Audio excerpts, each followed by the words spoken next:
सभी को मेरा नमस्कार। मैं हूं सुभाष दासवानी और इस वीडियो में हम आज बात करने वाले हैं ऑक्सीकरण अंक या ऑक्सीडेशन नंबर के बारे में।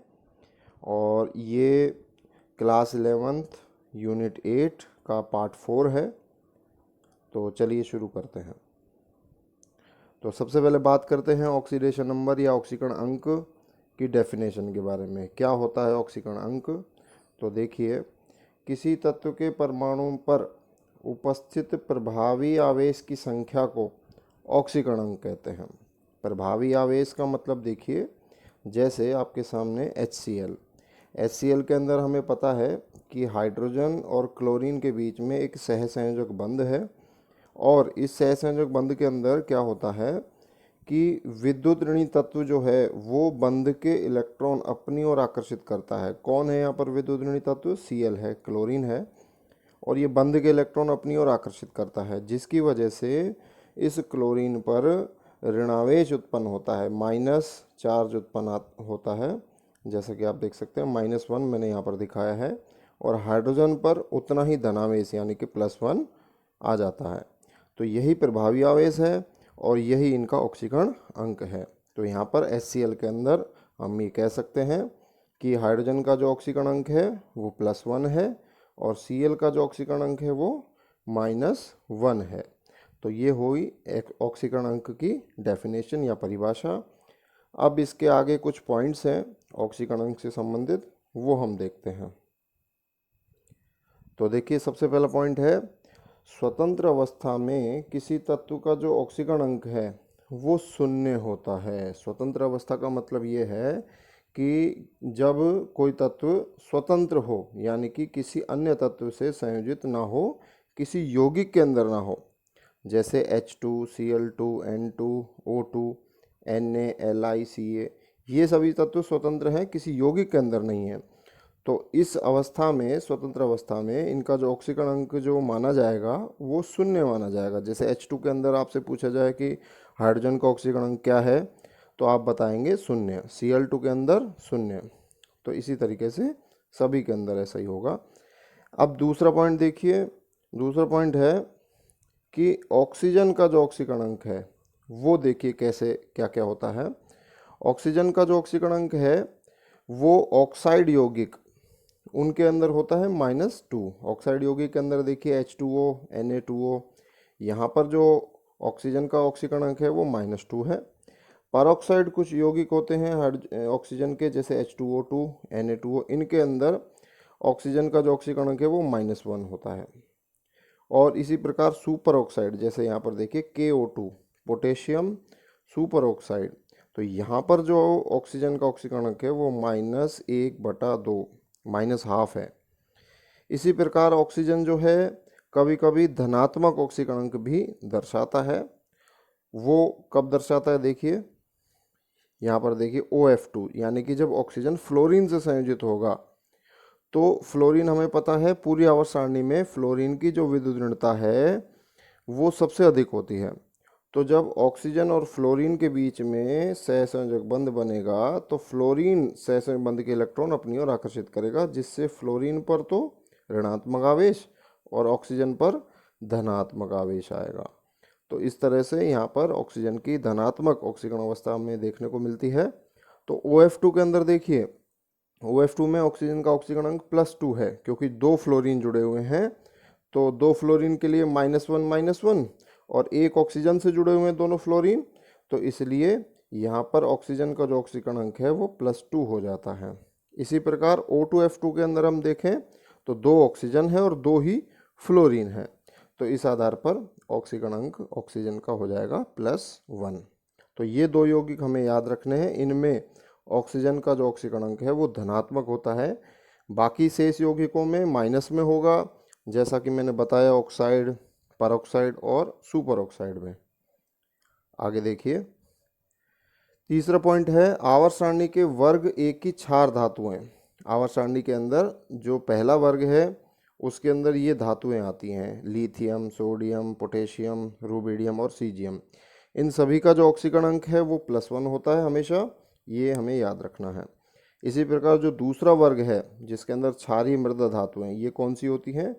ये हैं बेरिलियम, मैग्नीशियम, कैल्शियम, स्ट्रोंशियम और बेरियम, ये सभी जो हैं इनका जो ऑक्सीकरण अंक है वो होता है +2। ये भी हमें याद रखना है।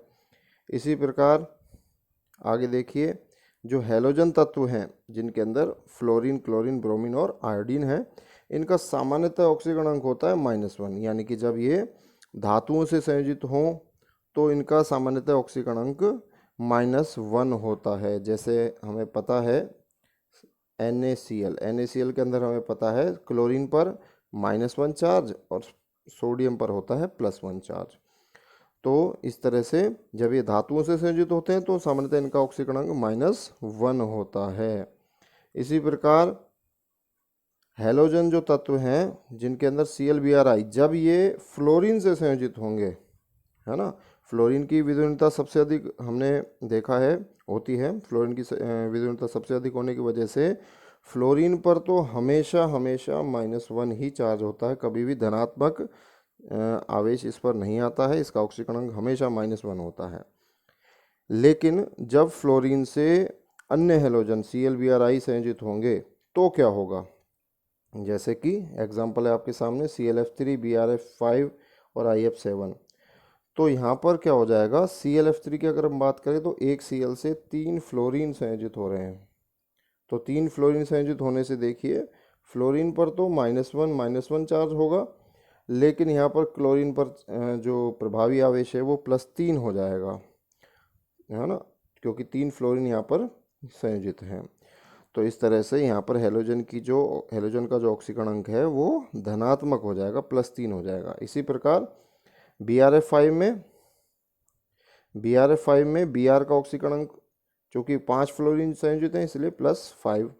इसी प्रकार IF7 में 7 फ्लोरीन यहाँ पर संयोजित हैं, तो इसलिए आयोडीन का जो ऑक्सीकरण अंक है वो +7 हो जाता है। तो यहाँ पर ये धनात्मक ऑक्सीकरण अंक हो गया हैलोजन तत्वों का। इसी प्रकार आगे देखिए, हाइड्रोजन की अगर हम बात करें, जब हाइड्रोजन अधातु से संयोग करता है तो इसका ऑक्सीकरण अंक +1 होता है। अधातु के अंदर जैसे HCl से संयोजित हो रहा है हाइड्रोजन, तो यहाँ पर हाइड्रोजन का ऑक्सीकरण अंक +1, H के ऊपर +1 चार्ज होगा, ऑक्सीकरण अंक +1 होगा। ऐसे HF के अंदर भी +1, H2O में ऑक्सीजन से संयोजित हो रहा है, यहाँ पर भी +1, H2S में सल्फर से संयोजित हो रहा है, यहाँ पर भी हाइड्रोजन का ऑक्सीकरण अंक +1 होगा। अधातुओं से संयोग कर रहा है, यहाँ पर अधातुएं ये सभी ClF, ऑक्सीजन, सल्फर। इसी प्रकार जब हाइड्रोजन धातुओं से संयोग करे, धातुओं से संयोजित हो तो क्या होता है, देखिए धातुओं से संयोग करेगा, जैसे धातुओं से संयोग करेगा तो क्या होगा, यहाँ पर ऑक्सीकरण अंक -1 दर्शाएगा। धातुओं से संयोग जैसे देखिए आपके सामने एग्जाम्पल हैं, ये एग्जाम्पल LiH, NaH, AlH3 और CH2। तो इन सभी में हाइड्रोजन का जो ऑक्सीकरण अंक है वो -1 होगा। H के ऊपर जो है आवेश क्या होगा, -1।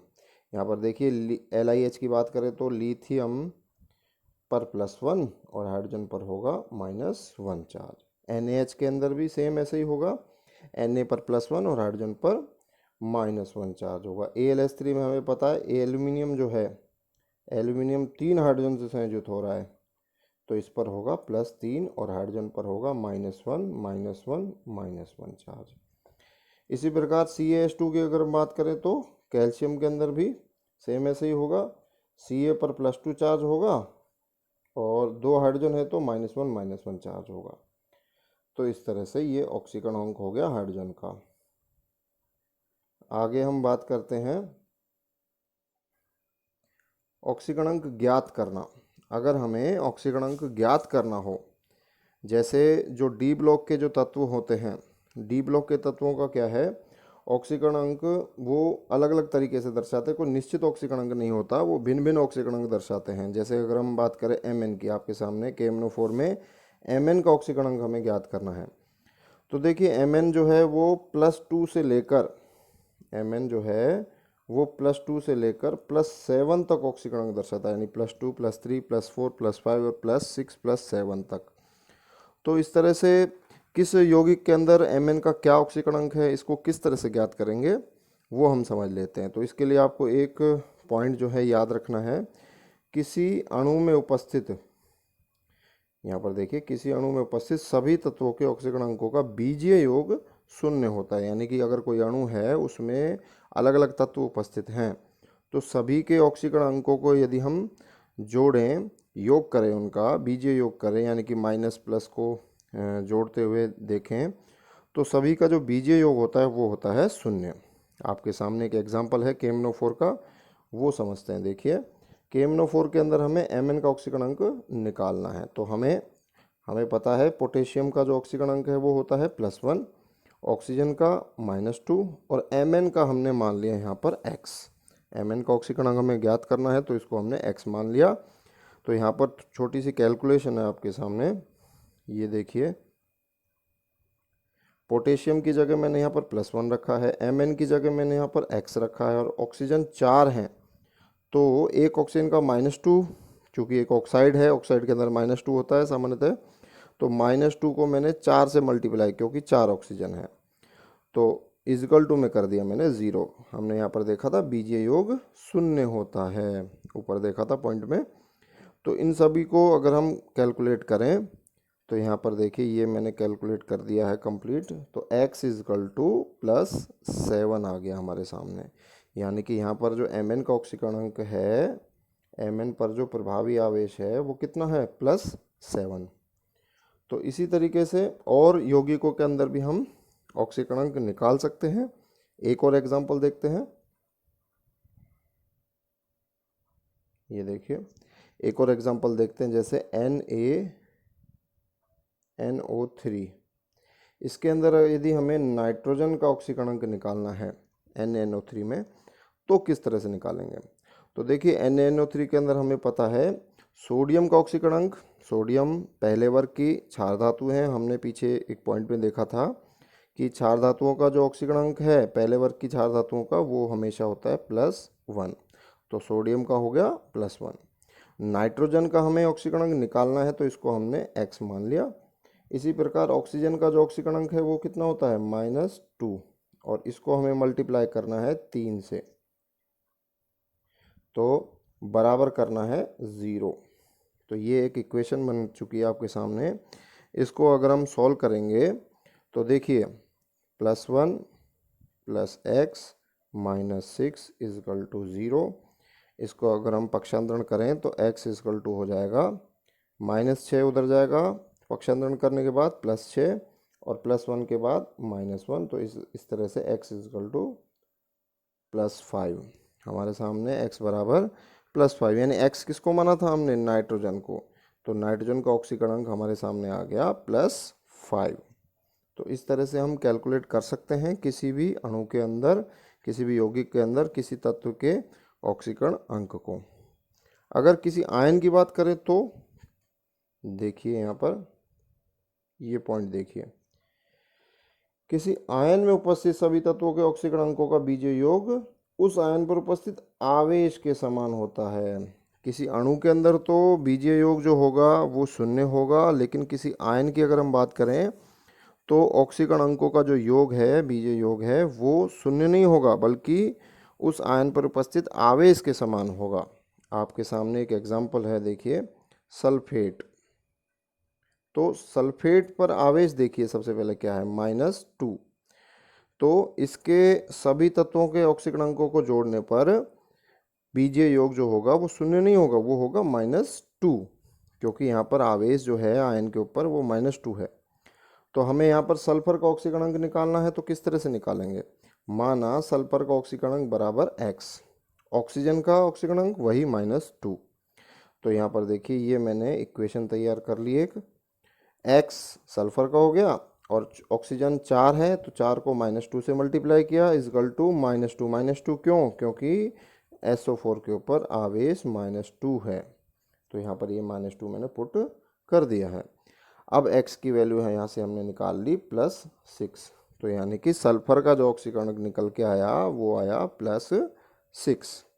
तो किसी आयन के अंदर यदि हमें ऑक्सीकरण अंक निकालना किसी तत्व का, तो आयन के ऊपर जो आवेश है वो जो है राइट हैंड साइड में लिख देंगे, और लेफ्ट हैंड साइड में सभी तत्वों के ऑक्सीकरण अंकों को हम यहाँ पर पुट कर देंगे, और जिस तत्व का ऑक्सीकरण हमें निकालना है उसको हम मान लेंगे x।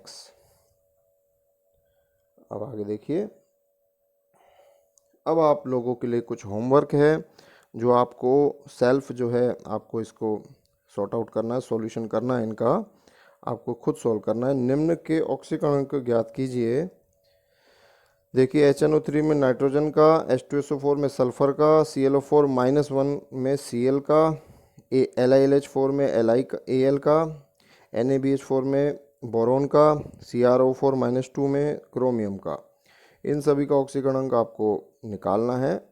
इसका सॉल्यूशन आपको करके दिखाना है और इसका सॉल्यूशन आपको नेक्स्ट वीडियो में बताया जाएगा। और अगर आपको मेरी वीडियोस पसंद आती हैं तो इसे लाइक करें, सब्सक्राइब करें, कमेंट करें एंड शेयर करें। धन्यवाद।